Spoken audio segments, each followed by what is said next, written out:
Puji Tuhan, salam sukacita buat teman-teman dimanapun Anda berada. Kami kembali hadir di dalam kasih dan kemurahan Tuhan untuk berbagi kehidupan kepada semuanya, supaya kita bisa ada di dalam rencana dan di dalam kehendak Tuhan. Kami bersyukur dan pada malam hari ini kita akan melihat bagaimana karya kuasa Roh Kudus yang begitu dahsyat yang mengubahkan seorang Pastor Tony Muhammad Bastaman. Dia yang tadinya hidupnya terlibat dengan geng-geng jalanan dan juga geng-geng yang sangat akrab dengan kehidupan seks bebas, narkotik, dan perkelahian. Bagaimana kuasa Tuhan yang begitu dahsyat turun di dalam kehidupan Pak Tony. Ya, dia diubahkan secara luar biasa, dan bukan hanya diubahkan, dia menjadi alat Tuhan untuk menjadi pemberita Injil, sehingga banyak orang yang tadinya terikat dengan narkoba, terikat dengan seks bebas, terikat dengan perkelahian, oleh kuasa Tuhan yang menyertai kehidupan Pak Tony, ya, itu membebaskan banyak orang. Segala puji, hormat, dan syukur kami naikkan padamu. Terima kasih semua karena kasih karunia. Selamat malam di Indonesia, di San Francisco, masih pagi jam 6 nih. Pak Yusuf Selamat sudah malam. Selamat malam Pak Tony. Ya. Pak Yusuf sudah subuh-subuh sudah ngajak saya ngobrol. Saudara kekasih, izinkan saya sebelum saya menceritakan kasih Tuhan saja. Saya mau berdoa dulu. Haleluya. Terima kasih. Dear Heavenly Father, in the name of Jesus, Lord, we thank you for your love. We thank you for your care. We thank you for your grace. And we thank you for your mercy. And we thank you for who you are. We thank you for divine appointment, meeting arranged by the Holy Spirit. Amen. Bapa kami di surga, yang kusembah di dalam nama Yesus Kristus, Siratal Mustaqimku, yang saudara-saudaraku kenal sebagai Allahu Akbar, pencipta langit dan bumi, yang disembah oleh Musa, Daud, dan Yakub, yang Rohman dan yang Rohim. Aku tersungkur di kakimu, memohon perlindunganmu, memohon pengampunanmu, karena aku sadar tidak ada yang baik, tidak ada yang benar di dunia ini. Semua karena kasih anugerah Tuhanku. Saat ini, Amen. Engkau yang mengangkat aku untuk menceritakan kepada bangsa-bangsa kasih-Mu saja. Karena hamba-Mu ini hanyalah sampah masyarakat yang tidak dikenal, yang menjijikan di hadapan-Mu, Tuhan. Tapi kami tahu kasih-Mu tidak terbatas lebih daripada apa yang kami pikirkan. Roh Kudus, Rohullah, kuasai kami. Tuhan, hanya Engkau saja yang dimuliakan, ditinggikan. Dan biarlah kehidupan hamba-Mu boleh menjadi berkat, bukan karena kehebatanku. Semua karena kasih karunia. Di dalam nama Tuhan Yesus Kristus, Isa Al-Masih, Siratal Mustaqimku, aku mengucap syukur dan berdoa. Amin. Amin. Saudara kekasih, saya ini USA. Orang Sunda asli saudara kasih 100%. 100%. Bapak saya keturunan Majalaya, mama saya dari Tasik, lahir di Jakarta. Tapi saya besar di Bandung. Saya di Jalan Burangrang rumah saya. Kalau saudara mampir ke Burangrang, dulu pernah ada Batagor Coil. Batagor pertama yang merintis di Indonesia. Ya, sebelah itu Batagor Riri, itu sebelahnya itu rumah saya. Dan ayah saya adalah majelis. Saya nggak tahu apakah dia ketua sampai di Masjid Mujahidin di Lapangan Lodaya. Mujahidin Laskar Allah katanya. Ya, saya dibesarkan di sana. Sejak umur 12 tahun saya sudah bermasalah saya ini. Karena ayah saya galak sekali, bekas tentara, Islamnya keras sekali, mendidik saya.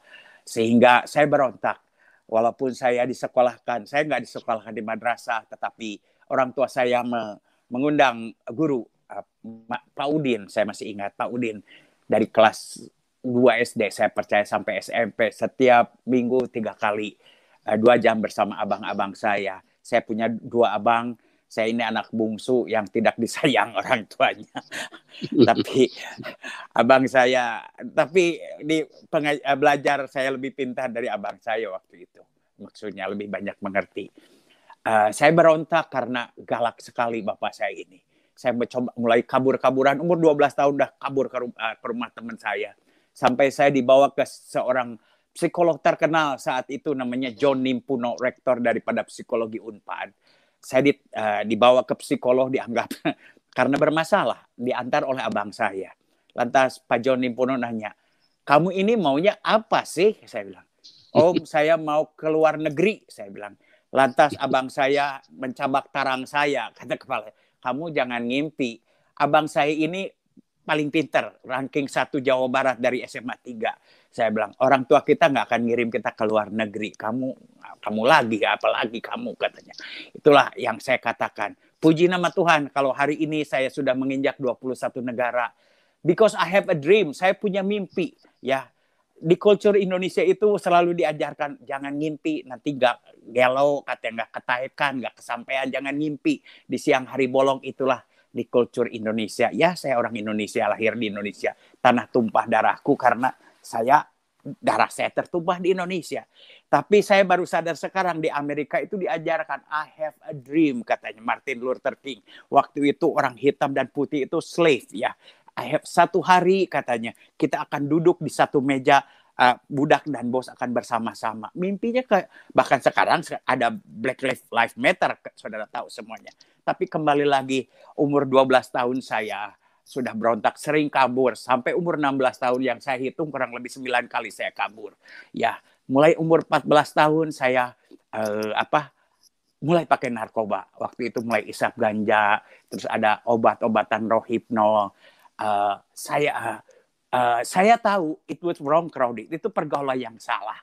Tapi di sana saya diterima, saudara kasih. Saya masih ingat karena kakek saya itu seorang guru silat, jawara, guru silat. Jadi Bastaman itu adalah yang saya dengar itu adalah perkumpulan silat kakek saya. Jadi kalau ada nama Bastaman yang lain belum tentu saudara, tapi kakek-kakeknya adalah guru silat.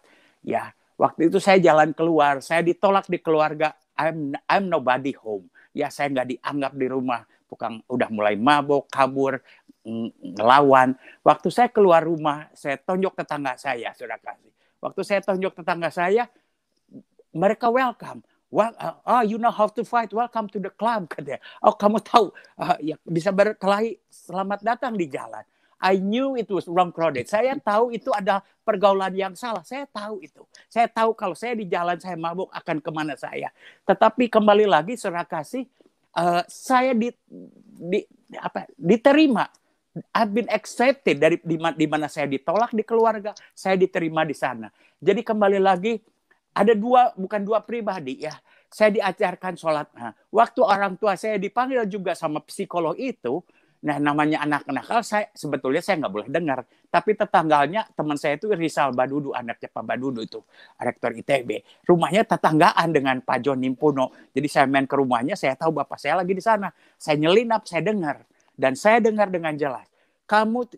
Pak John itu marah sama bapak saya. Kamu nggak bisa ngedidik anak ini keras. Semakin dikerasin, semakin jadi. Mungkin dua abangnya bisa terima. Ya, abang saya bisa terima dengan kekerasan bapak saya. Di rumah jadi baik, di luar ya sama aja. Judi satu meja, ya main cewek. Dulu zamannya Bondon di Bandung itu, Bondon itu ya perek and so on, kurang lebih lah. Gongli dan lain sebagainya. Di luar kita sama, cuman di rumah abang saya itu baik-baik. Saya masih ingat bapak saya. Tuh lihat abang kamu si Joni, si Iwan, gak kayak kamu, katanya. Saya berusaha mencoba jujur. Saya bukan orang jujur, tapi tidak dihargai. Pendek cerita, saya umur 16 tahun, saya jual motor saya kabur. Sebelum saya pulang ke rumah, saya nggak akan pulang. Saya pengen kerja di kapal. Saya jual motor saya. Dan ayah saya tahu saya nggak bisa ditahan. Akhirnya saya berkiprah saya di Tanjung Priok. Ada paman saya. Ada tetangganya, seorang pelaut. Anaknya bilang, nama saya kecil saya namanya Kemot. Mot, katanya, lu kalau mau belayar dengan babe gue aja, katanya. Akhirnya saya jual motor saya pergi dengan dia. Ayah saya tahu bahwa saya nggak bisa di-stop, malah dikasih duit si orang Ambon itu, Edi Tentiwa namanya. Dikasih duit sama bapak saya. Ini titip anak saya. Waktu saya sampai ke Singapura umur 16 tahun. Sebenarnya 16 tahun saya nggak boleh jadi pelaut, tapi saya bohong-bohong jadi umurnya 18 tahun. Biasa tisani, tipu sana, tipu sini. Akhirnya saya dapat paspor pelaut, saya ke Singapura. Di Singapura saya ditinggalkan sama Pak Edi Tentua itu. Ditinggalkan with no money. Saya hanya duit $10 Singapura. Saya nggak bisa bahasa Inggris. Saya umur 16 tahun. Seperti orang gila. Saya nginep di kumpulan pelaut. Pendek cerita 2 minggu kemudian saya dipulangkan ke Indonesia oleh konsulat. Akhirnya disitulah saya berkiprah. Nggak tahu roh apa yang masuk ke hidup saya. Akhirnya saya di situ di situ ngamuk sudah kasih ya. Dan ketahuan akhirnya bapaknya, saya ketemu bahwa bapaknya di sana, saya obrak-abrik keluarganya. Wah, pokoknya saya nggak mau cerita terlalu dalam. Akhirnya saya berkiprah. Dari situlah saya berkiprah melanglang buana. Dari umur 16 tahun saya nggak pulang ke rumah. Umur 19 tahun saya ditangkap. Saya nggak usah ceritakan terlalu dalam kenakalan saya, tetapi hampir 10 hukum Taurat saya pernah langgar saat itu. Saya nggak pernah sadar dari umur 14 tahun sampai umur 29 tahun. Akhirnya saya kerja di TKI di Saudi Arabia. 6 bulan saya berantem dengan bos saya. Untung saya nggak dipancung juga. Pulang ke Singapura, saya dapat kerja di kapal ke Italia. Dari Italia ribut lagi, saya jump ship.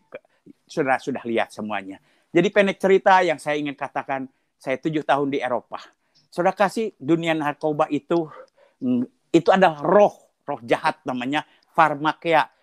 Di dalam Alkitab, di kitab Wahyu dikatakan sihir. Bahasa Inggrisnya itu witchcraft. Dan bahasa aslinya itu pharmakeia, farmasi. Ya. Contohnya sudah kasih. Waktu saya di Jerman, saya itu kan punya ilmu. Dari banyak, katakan saja dari Madura sampai Banten, hampir semua hukum kuburan keramat saya tidurin, saya pengen sakti. Nah, jadi kembali lagi, karena saya punya ilmu, saya Abdul Qadir Jailani itu. Saya Abdul Qadir Jailani itu sahabatnya Nabi Muhammad yang paling sakti. Saya puasain 7 hari, saya wirid 17.000 satu hari. Kalau saya panggil bismillah 3 kali, astagfirullah kali, la haula 3 kali, saya panggil rohnya masuk ke saya. Dan kesaktiannya saya dapatin. Saya gampang sekali dapat kerja. Karena apa? Karena saya punya ilmu. Ya, kuat dibacok dan lain sebagainya. Saya nggak mau meninggikan iblis, tapi itulah kurang lebihnya.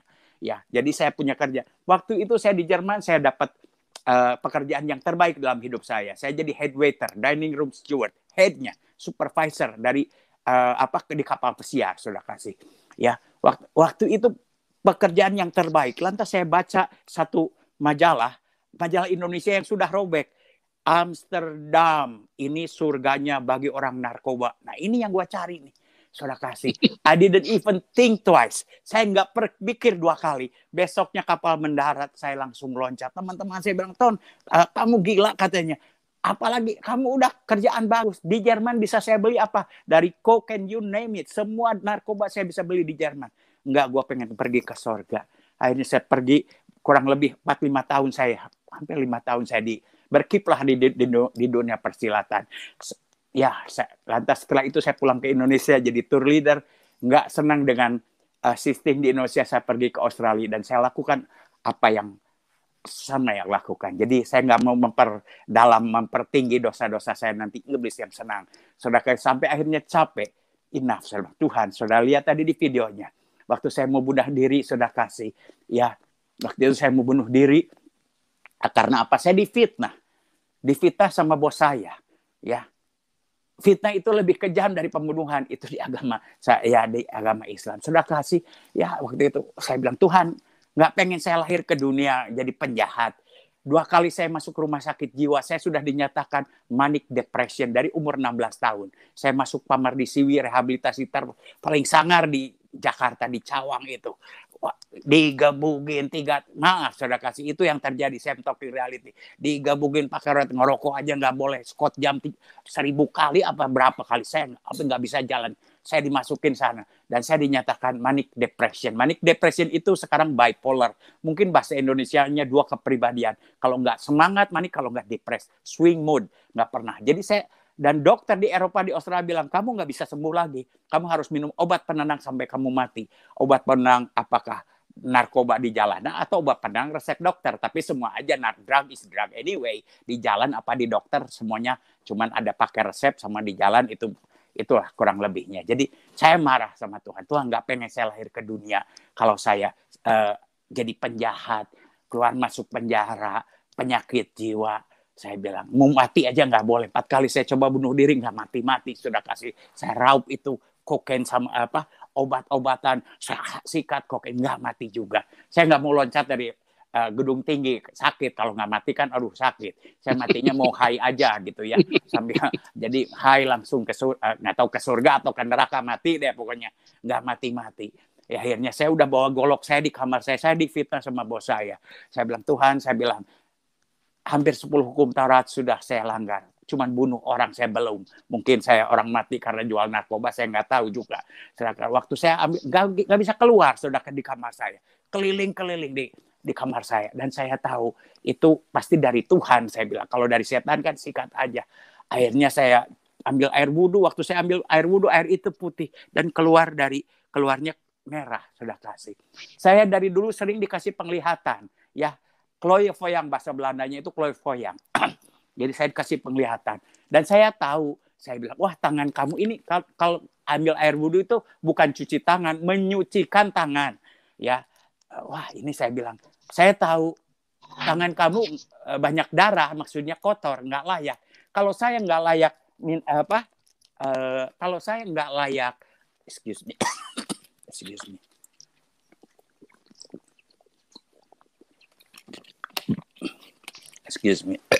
Kalau saya nggak layak wudhu, tentunya saya nggak bisa sholat dong. Karena kalau mau sholat itu wudhu. Saya berpikir, waduh, saya udah wudhu aja nggak layak, apalagi sholat. Di situ saya terakhir, saya bilang, Tuhan, kalau saya nggak bisa wudhu, nggak bisa sholat, apa artinya? Saya teriak di situ, Allahu Akbar, Allahu Akbar, Allahu Akbar. Waktu saya teriak itu, saya dikasih titik terang dan semakin terang. Di situ saya melihat. Saya pikir guru-guru saya yang datang. Excuse me.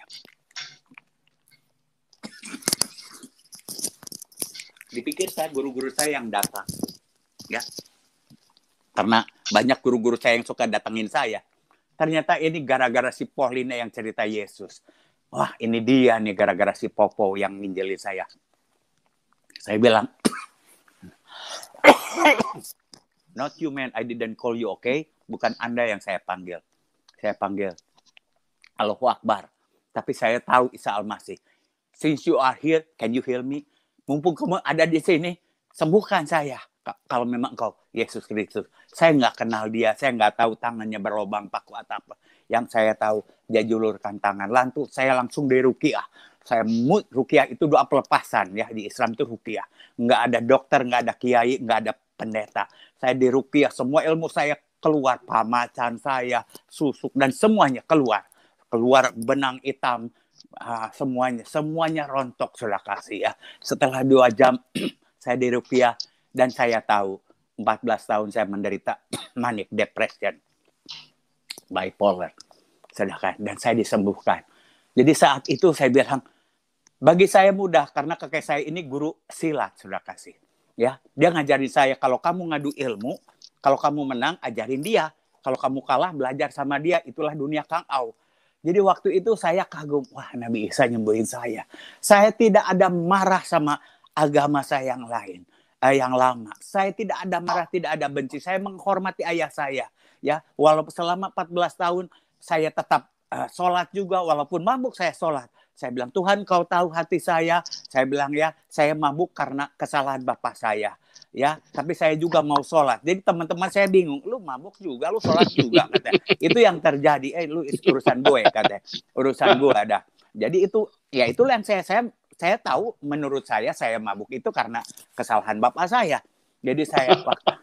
Jadi waktu itu, selama itu saya bilang, doa saya simpel saja. Karena dari dulu saya ini pengen sakti, saudara kasih ya, dan kesaktian saya rontok semua. Jadi doa saya sama Nabi Muhammad, punten, maaf. Saya bilang, sekarang ilmu saya rontok, saya sembuh sama Nabi Isa, dokter aja udah udah angkat tangan di Eropa. Ini bukan dokter puskesmas, ya dokter udah di Eropa, di Australia sudah mengatakan saya nggak bisa sembuh, saya mengalami mujizat, saya disembahkan nama Nabi Isa, saya mau belajar guru sama dia. Itu saudara kasih. Jadi besoknya saya ke gereja di Australia itu saya heboh ya kurang lebih heboh lah ya. Jangan dicari ke bawa anjing herder, bawa mobil besar, wah heboh dengan segala aksesorisnya. Saudara, saya ke gereja, saya cari baju-baju yang sopan. Mereka tahu saya di komunitas juga aktif, saudara kasih. Ton, ngapain lu katanya?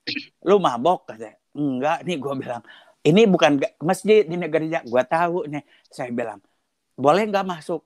Mereka curious ya, curiga ini ngapain nih mau datang ke meja. Akhirnya saya ceritakan, ya saya kesaksian dulu hampir setengah jam, ditanya jawab. Dalam hati saya susah amat masuk ke gereja, harus kesaksian dulu pertama ya. Sampai saya digeledah kayak mau masuk airport aja, saya takut bawa obat, saya bawa senjata tajam, digeledah dulu, aduh kayak mau masuk airport. Akhirnya saya duduk di paling belakang di gereja di Melbourne. Saya bilang, saya hanya nangis aja waktu itu. Tuhan, I'm not belong to these people. Mereka orang baik-baik karena saya tahu mereka juga. Saya nangis di belakang. Nah, waktu saya lihat pendetanya pakai jubah, pakai ini putih, wah, saya bilang, nggak mungkin saya jadi pendeta. Saya bilang, saya lihat majelisnya pakai jas, pakai dasi, nggak mungkin. Saya lihat ada si Yanto itu teman saya. Kalau malam minggu dia buka meja main judi di rumahnya dia. Oh, orang Kristen tuh boleh main judi. Itu di pikiran saya. Ternyata nggak boleh, saudara kasih. Ya itulah gereja nggak lahir baru ya begitu, saudara kasih. Akhirnya saya samperin ke Pak Pendetanya. Dia tahu saya juga. Pak Pendeta izinkan saya bilang gosok WC gerejanya. Thank you Ton, terima kasih. Pulang aja. Disuruh pulang. Takut saya bawa pulang keyboardnya ke rumah. Itulah nasib saya, saudara kasih. Ya di mana-mana saya ditolak. Saya tidak tersinggung, saudara kasih. Itulah memang kehidupan saya ya. Yang saya mau katakan di sini, gereja pun menolak saya. Gosok gereja, WC gereja pun saya ditolak. Saya loncat 10 tahun kemudian setelah saya jadi hamba Tuhan. Saya membantu Pak Henry Yosodiningrat membuka Granat. Saya salah satu perumus dari Rakernas pertama di Granat, Gerakan Nasional Anti Narkotik itu ya, yang merujuk undang narkotik di Indonesia. Saya ke Amerika tahun 2001, 10 tahun dari sebelum saya bertobat, saudara kasih. Ya, ternyata apa yang terjadi waktu itu saya tinggal di Teen Challenge, rehabilitasi terbaik di seluruh dunia. Saya punya rehabilitasi juga di Indonesia. Lantas pintu kamar saya diketuk. Tahun 2001 belum ada handphone. Ada handphone tapi saya nggak bawa handphone waktu itu karena waktu itu masih keluar negeri, masih jarang lah. Diketuk pintu saya. Pastor Tony Muhammad Bastaman, who are you? Katanya. Siapa kamu? Siapa saya? Aku juga bingung, saya bilang. Biasanya saya mabuk, bangun pagi di got, saudara kasih ya. Sekarang saya bangun tidur, ngeliat gambar Yesus. Astagfirullahaladzim, saya ini murtad ya. Astagfirullah, saya ini pendeta. Saya perlu waktu 5 menit, sadar siapa saya. Saya bilang, ada apa? Saya bilang, kemarin United Nations, Perserikatan Bangsa-Bangsa telepon kami. Anda diundang untuk berbicara di PBB.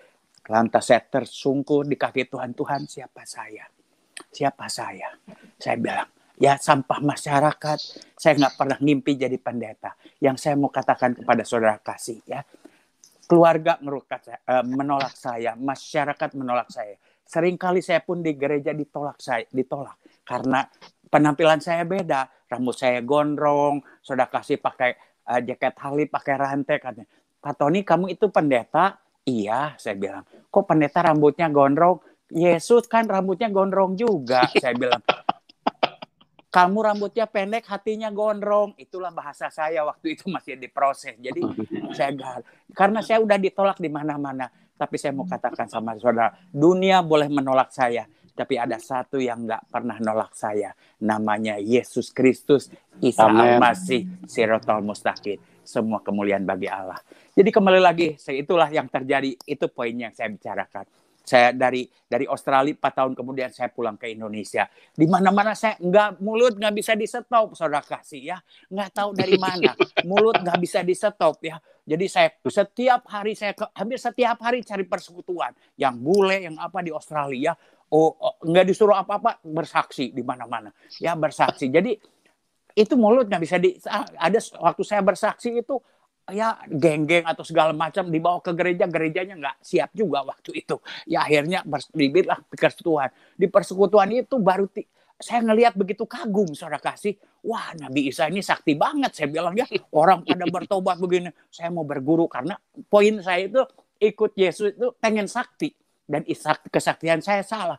Ya, lihat orang pada bertobat, geng-geng pada bertobat. Wah, sakti benar. Saya mau Jadi saya pun udah bersaksi baru 3 minggu di satu persekutuan yang nggak ada pendetanya, nggak datang penginjil. Saya bilang pendetanya nggak datang. Saya kesaksian langsung saya khotbah aja. Dalam hati saya khotbah mah sama aja. Dulu pakai Al-Quran, sekarang pakai Alkitab. 3 minggu baru baca Mazmur sama Selamat Pagi Roh Kudus. Satu ada yang minta didoain, Ton doain gue. Aduh, doain gimana nih gue? Gue bilang surat Yasin gue tahu, surat ayat kursi gue tahu nih. Saya nggak tahu, saya pelukin aja. Tuhan Yesus, saya bilang, engkau sembuhin aku, sembuhin dia dong. Langsung dia manifest. Waduh, gerubuk, manifest. Hebat amat, nggak ngerti apa-apa. Saya bilang, satu lagi nyamperin saya. Ton, doain gua juga. Oleh bulir-bulirnya engkau sembuh. Mas, bukan bulirnya, bilur-bilurnya. Oleh bulir-bulirnya aja sembuh. Saudara kasih apa bilur-bilurnya. Itulah pengalaman saya. Nggak ngerti apa-apa.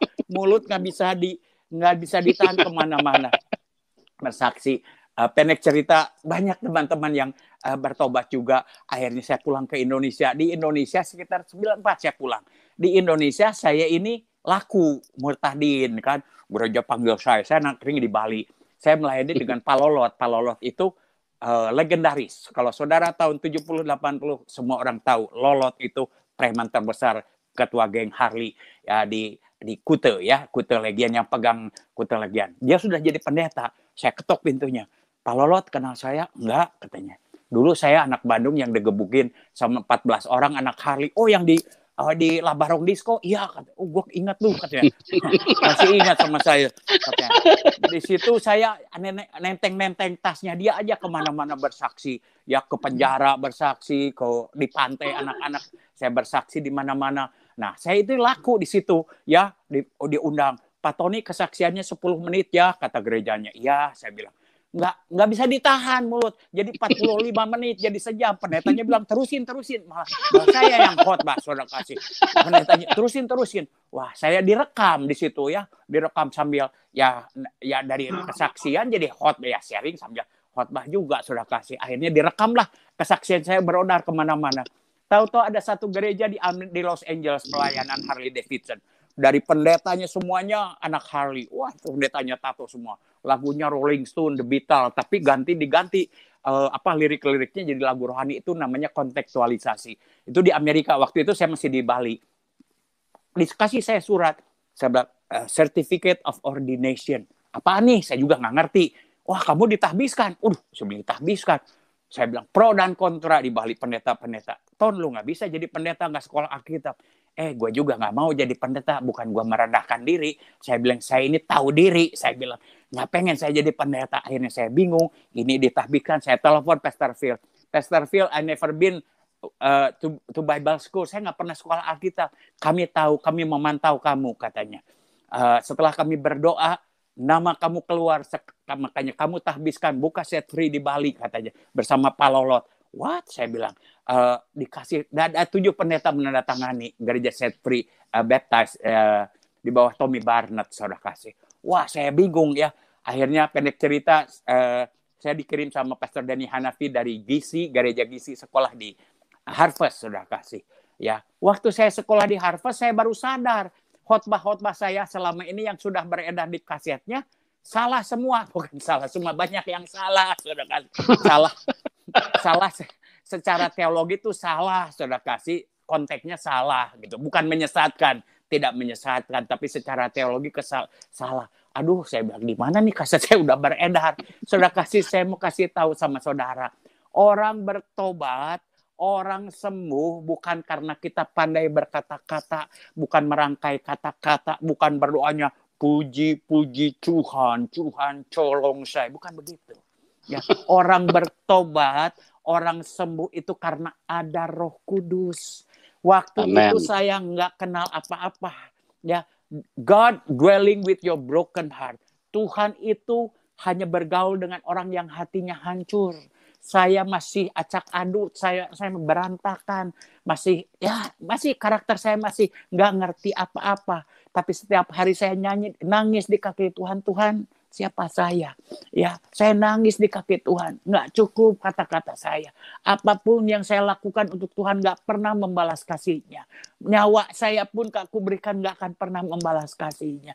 Itu yang saya lakukan, nangis. Jadi kalau waktu saya ngomong acak adut pun doa salah-salah aja, Roh Kudus ada. Jadi pada saat ada Roh Kudus, disitulah kuasa Tuhan dinyatakan. Saudara kasih kesaksian khotbah tanpa Roh Kudus, saudara kasih itu hanya informasi. Informasi ya baik karena firman tidak akan kembali dengan sia-sia. Tetapi pada saat Roh Kudus bekerja, kuasa kita mengalami kasih-Nya, mengalami bersama Tuhan, firman itu penuh kuasa. Saudara perhatikan, sharing sedikit. Raja Daud, Nabi Daud, saudara kasih. Siapa yang nggak kenal Nabi Daud? Isa pun terlahir daripada Raja Daud. Dia punya dosa yang mengerikan, saudara kasih. Ya, bini orang diembat, excuse my language, istri orang diselengkuhi, saudara kasih ya. Betseba, ya suaminya disuruh perang dimatiin. Ya, berselingkuh dengan bini istri orang. Maaf, saya juga pernah di luar, saya berkiprah di jalanan, nggak pernah embat istri orang. Ini Raja Daud. Saya bilang, kok Tuhan begitu, saudara kasih. Raja Daud punya dosa yang mengerikan, menjijikan di hadapan Tuhan, di hadapan manusia aja benci, saudara kasih. Tetapi apa yang Tuhan lihat daripada Raja Daud? Aku menampung tetes air matamu di kirbatku, kata Tuhan. Kirbat adalah tempat minumnya Allah.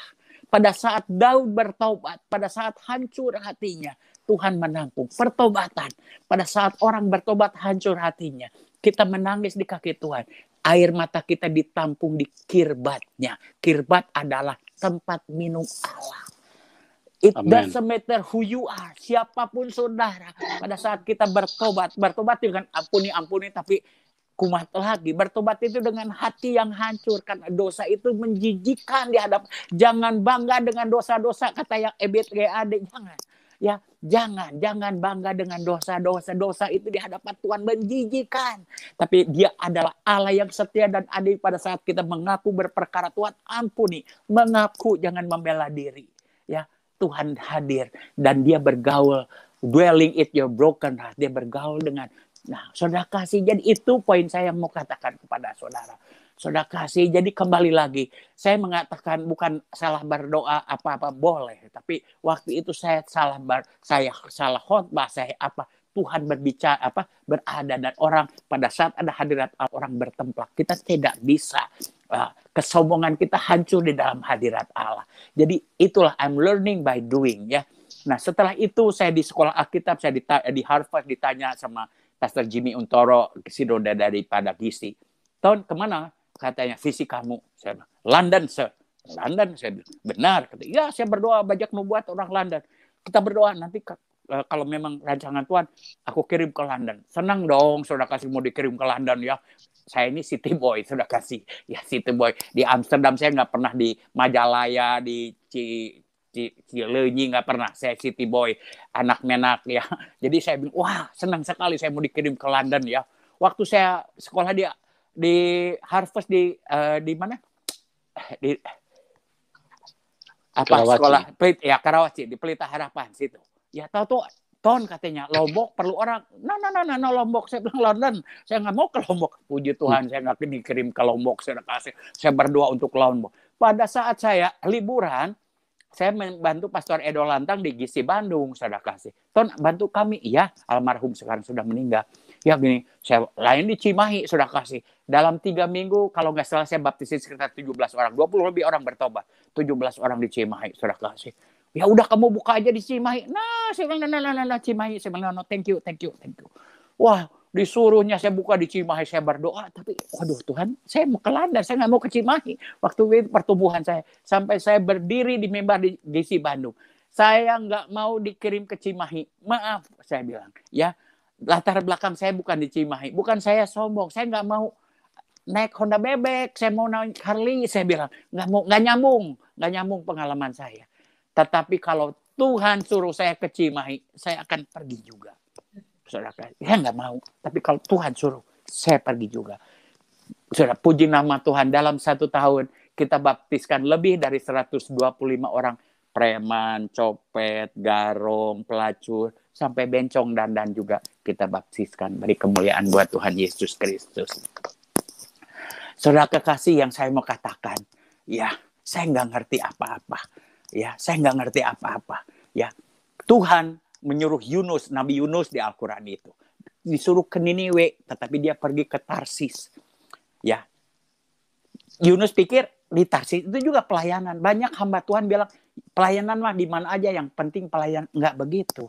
Kalau mau jadi hamba Tuhan harus tahu kemana Tuhan suruh. Yunus pergi ke Niniwe, disuruh ke Niniwe, dia pergi ke Tarsis. Saudara tahu, dicapluk ikan paus. Mengap-ngap sampai 3 hari, akhirnya dia bertobat.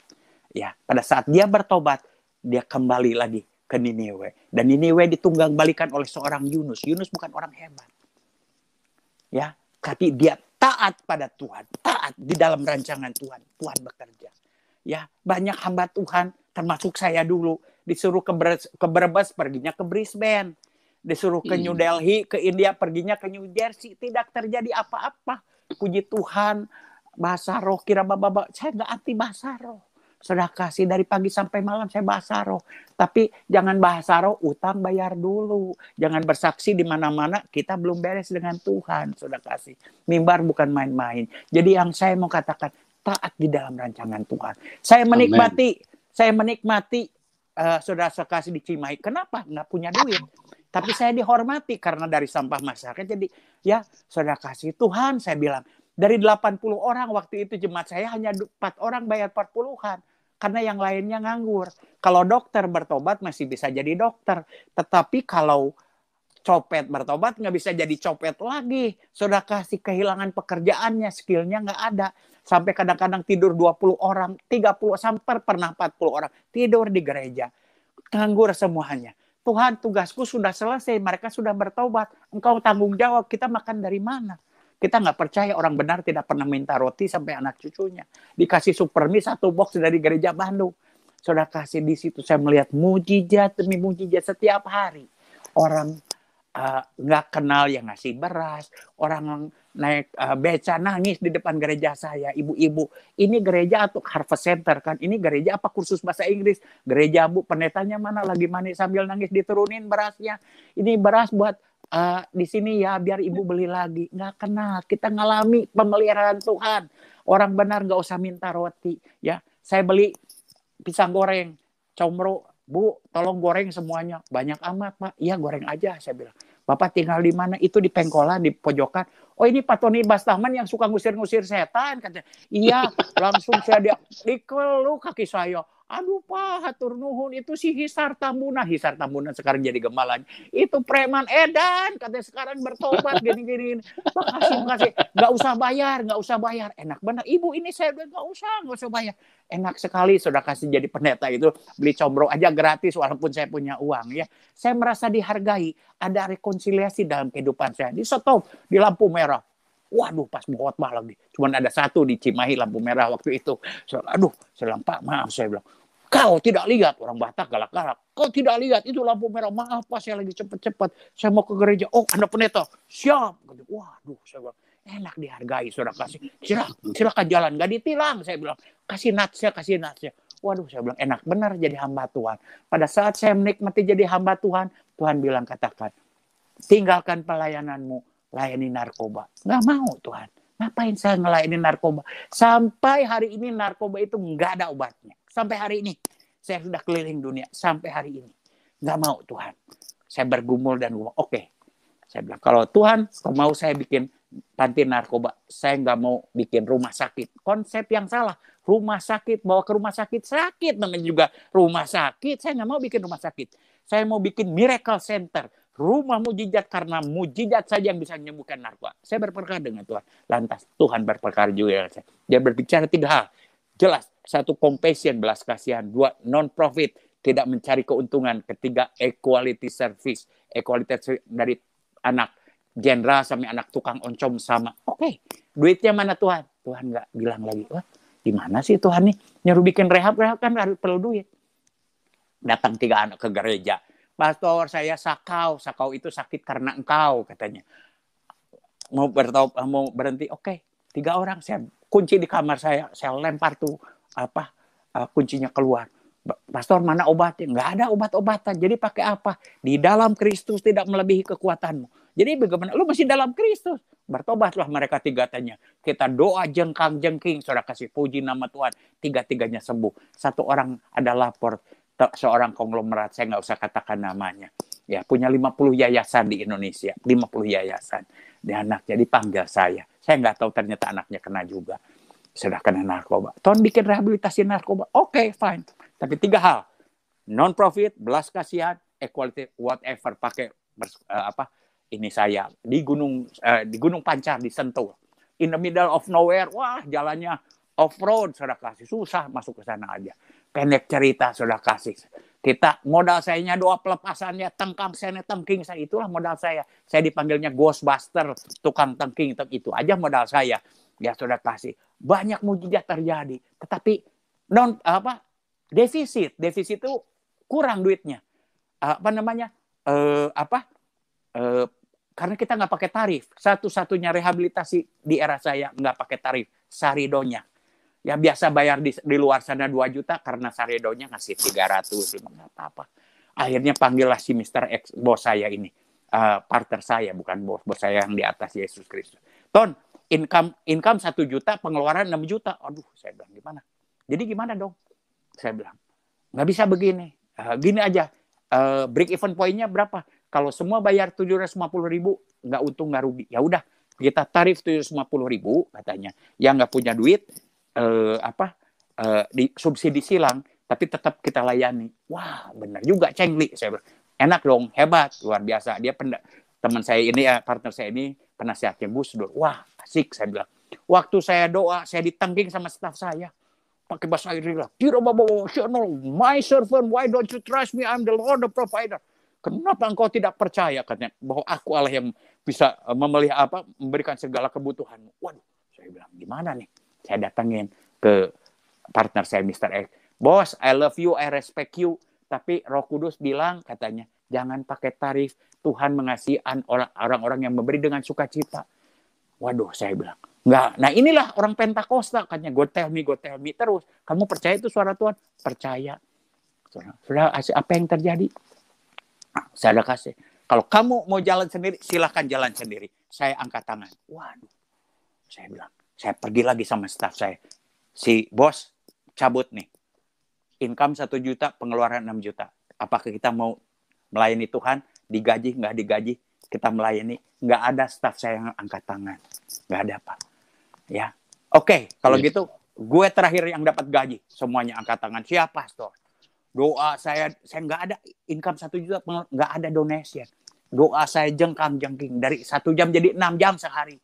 Saudara kasih. Puji Tuhan, bulan pertama income-nya 7,5 juta, pengeluaran tetap 6 juta. Tuhan memberikan dari no name, nggak pakai proposal, nggak pakai apa-apa, semuanya nggak pernah di saridonya. Tuhan mencukupi. Itulah kurang lebih. Dan mujizat apa yang terjadi, saya akan berbicara mujizat karena apa? Di dalam Kristus, 1, kita diselamatkan, 2, dirubah kutuk menjadi berkat. Sudah kasih. Amen. Ya. Waktu saya sekolah Alkitab, sudah kasih. Saya melayani satu keluarga. Ternyata preman semua. Keluarga Siwalete di Rawamangun. Itu keluarga, kalau saudara pernah tahu disko Tanamor. Tanamor itu di Jakarta. Tanamor itu di Jakarta disko yang paling hebat. Paling top di situ. Mereka lah yang pegang disko Tanamor itu. Keluarga Siwalete. Karena saya melayani ibunya, saya hanya nyanyi, satu-satu bertobat. Saya nggak tahu apa-apa. Lantas, Tante Tince, mamanya bilang, Ton, doain anak saya yang 1 di Perancis, udah 14 tahun nikah, nggak punya anak. Oke. Waktu itu mahal interlokal, nggak ada WA, nggak ada apa. mahal sekali. Saya telepon, Kak Oli, saya bilang, ada firman Tuhan, saya juga lupa ayatnya di mana. Mantan narkoba itu maklum aja, rada error ya, kurang cerdas. Saya bilang. Tapi ayatnya mengatakan diberkatilah kandunganmu. Saya bilang, buat orang yang lahir baru. Saya bilang, lahir baru itu apa? Katanya, saya dari Kristen dari kecil. Akhirnya saya layani lahir baru, bertobat. 2 minggu kemudian saya telepon lagi. Ton, katanya, saya sudah bersuka cita luar biasa katanya. Dari kecil saya belum pernah bersuka cita katanya. Seperti sekarang ini. Biasanya pulang saya naik tram 3 kilometer, sekarang saya jalan kaki menari-nari. Karena kalau naik tram malu katanya. Dia suka cita. Hanya di lahir baru, saudara kasih. Saya mau punya anak, nggak punya anak, nggak apa-apa. Puji Tuhan, saya bilang. Tetap saya doakan. 2 bulan kemudian, saudara kekasih, mamanya telepon saya di sekolah. Ton, Olivia hamil. Puji Tuhan, bukan saya yang menghamilin, saudara kasih ya. Suaminya di Amerika, saudara kasih ya. Dia teriak, Olivia hamil. Puji Tuhan. Banyak sekali kesaksian orang bisa hamil karena tadinya nggak bisa hamil. Tapi ini lain daripada yang lain. Ternyata Olivia itu ovariumnya sudah diangkat. Saya juga nggak ngerti apa itu ovarium waktu itu. Satu alat di kandungannya sudah diangkat. Jadi kalau dia mau hamil lagi harus pakai bayi tabung. Tanpa bayi tabung, ovariumnya nggak ada. Si Olivia hamil, sekarang anaknya sudah besar. Sampai rumah sakit di Perancis ditulis miracle baby. Kalau saudara nggak percaya, telepon sendiri keluarga si Waleti Pendeta John. 10 dari keluarga itu melayani Tuhan, menjadi pendeta, konseling yayasan di konseling. 10 ya, suami istri, saudara kasih. Luar biasa. Salah satu bukunya terlaris mengenai doa pelepasan. Terlaris di Indonesia. Saya lupa namanya apa. Peperangan mengenai diri sendiri melawan, pokoknya peperangan rohani. Waktu saya baca, ini yang pernah saya khotbahin. Saya juga nggak ngerti khotbah apa, tapi anak rohani saya luar biasa. Johnny Siwaleti di Indonesia Timur, punya yayasan solid, nggak tahu. Di Indonesia, pakar mengajar ke peperangan rohani yang luar biasa di daerah Indo Timur. Jadi kembali lagi, saudara kasih, mujizat masih terjadi. Saya belum ketemu ke anaknya, tapi karena waktu saya pulang nggak pernah ketemu, saudara. Tapi sudah besar dan di rumah sakit dikatakan miracle baby. Yang kedua, saudara kasih, ada satu preman besar namanya Dodi Sitepu. Ya, dia saya dengar bekar disko di Medan, dikejar sama preman besar Olo Panggabean. Dia, yang saya dengar, dia pernah menyelundupkan senjata ke Aceh kalau nggak salah saya dengar ya. Pokoknya preman besar, dia masuk ke rehabilitasi saya. Bikin onar, dia menyelundupkan ganja di rehabilitasi saya. Hampir rehabilitasi saya ditutup. Nah, keluarga si Waleti ini ada yang polisi. Pastor katanya, kalau kita lapor polisi nggak selesai ini masalah. Jadi gimana? Wah, mungkin ditutup. Saya kalap. Saya masukin sel tuh 4 orang Batak, 1 orang Cina. Dan saya masukin sel yang terlibat itu nyelundupin minuman atau apa ke dalam rehab. Saya kunci dari dalam. Saya bilang, gue nggak tahu kalian siapa di luar. Siapa? Saya bilang. Tapi ini adalah rumah Tuhan. Saya mati buat Tuhan. Saya gamparin tuh 5-5-nya. Nah, salah satunya si Dodi itu. Wah, suruh Scott yang selalu merangkak itu. Dodi itu tangannya pernah patah. Jadi waktu itu nyengsol lagi, saudara. Itu yang saya dengar. 2001 saya ke Amerika sebentar, 4 bulan, saya balik lagi. Dodi sudah nggak ada di rehab saya. Saya nggak tahu kemana. Saya biasa pelayanan. 3 tahun kemudian saya mau khotbah di Bandung, di Jalan Merdeka. Tahu si Dodi nongol. Aduh, saya bilang, Dodi, Tuhan, saya bilang, gimana nih saya mau khotbah nih? Jangan-jangan dia membunuh saya, pernah digamparin sama saya, itu yang terjadi. Ya, saya doa, ya mau diapain lagi, udah digampar, mau diapain lagi, ya pasrah aja. Tahu-tahu dia ngamperin saya. Pastor, katanya, saya mau bersaksi. What? Bersaksi? Saya bilang, iya. Katanya. Belum saya bilang, ya udah naik dia ke mimbar. Saya digampar sama Pastor Tony Bastaman, katanya. Hari ini saya menjadi pendeta di GBI. Saya merinding saat itu. Wah, saya bilang, saudara kasih, yang saya dengar dia pernah menjadi ketua youth GBI seluruh Indonesia, ketua youth. Dan dia pernah pegang 100 di BNN, 100 ketua harian dia di BNN. Pernah dia di sana pegang 160 rehabilitasi seluruh Indonesia. Saudara kasih, punya gereja di mana-mana, di pusatnya di Palangkaraya. Posko kepelayanannya luar biasa, saudara kasih. Jadi kalau saya bersaksi ke penjara-penjara, saya khotbah cuma 5 menit, 10 menit. Saya bersaksi, saya pelukin satu persatu. Your pain is my pain. Penderitaanmu adalah penderitaan aku juga. Lantas mereka gerebek-gerebek. udah manifest. Saudara kasih, mereka tahu yang apa yang mereka lakukan nggak benar, saudara kasih. Dan Pak Tony, gampar saya juga ingin seperti pendeta Dodi Sitap. Itu yang mereka didosakan banget orang saya bisa katakan menampar itu bagus, tapi itulah yang terjadi. Kalau sampai hari ini saya Tuhan izinkan lebih dari 900 saya baptiskan, dan sudah kurang lebih 40 menjadi pendeta, pemimpin yayasan, jadi pendeta 40 orang daripada mereka sampah masyarakat yang menjadi top leader di Indonesia. Itu semua karena kemuliaan Tuhan. Saya adalah sampah masyarakat. Dan 2 bencong sudah menjadi pendeta, sudah kasih. Kenapa saya judulnya History Maker? Di mana dunia gagal melayani narkoba. Tapi saudara dan saya yang terpanggil di dalam rancangannya, terpilih dalam menjadi history maker. Dunia gagal melayani narkoba. Saya punya bukti. Walaupun banyak anak rehab yang mati kena HIV, kena AIDS, tapi mereka sudah kenal Tuhan. Walaupun mereka relapse lagi pun, tugas saya sudah selesai. History maker adalah apa? Di mana dunia gagal menyalini narkoba. Ya. Tapi Tuhan Yesus, kalau kita mau memanggil kita menjadi history maker, kita buktikan kepada dunia bahwa di dalam nama Yesus, di dalam pertobatan yang sejati, dalam rancangannya. Dan bencong pun LGBT ini nggak ada obatnya, katanya gender, bahkan di Amerika diajarkan. Bencong dan pun sudah 2 jadi hamba Tuhan. Semua untuk kemuliaan nama Tuhan. Saya adalah keledai yang Tuhan, dan saya ke Southeast, Middle East, kemana-mana hanya untuk Tuhan. Silahkan Pak, go ahead. Ya, puji Tuhan ya.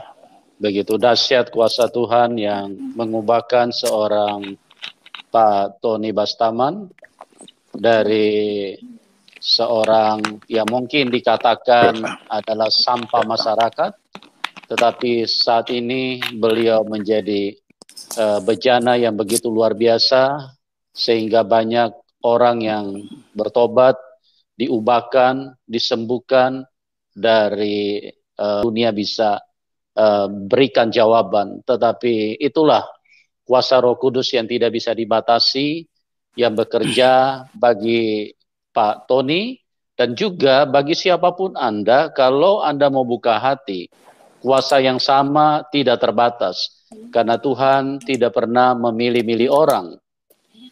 Tuhan hanya mencari orang yang mau buka hati. Ya, kita sudah melihat bagaimana Pak Tony yang dari masih remaja, masih umur 12 tahun sudah hidup di jalanan, tapi kuasa Tuhan begitu.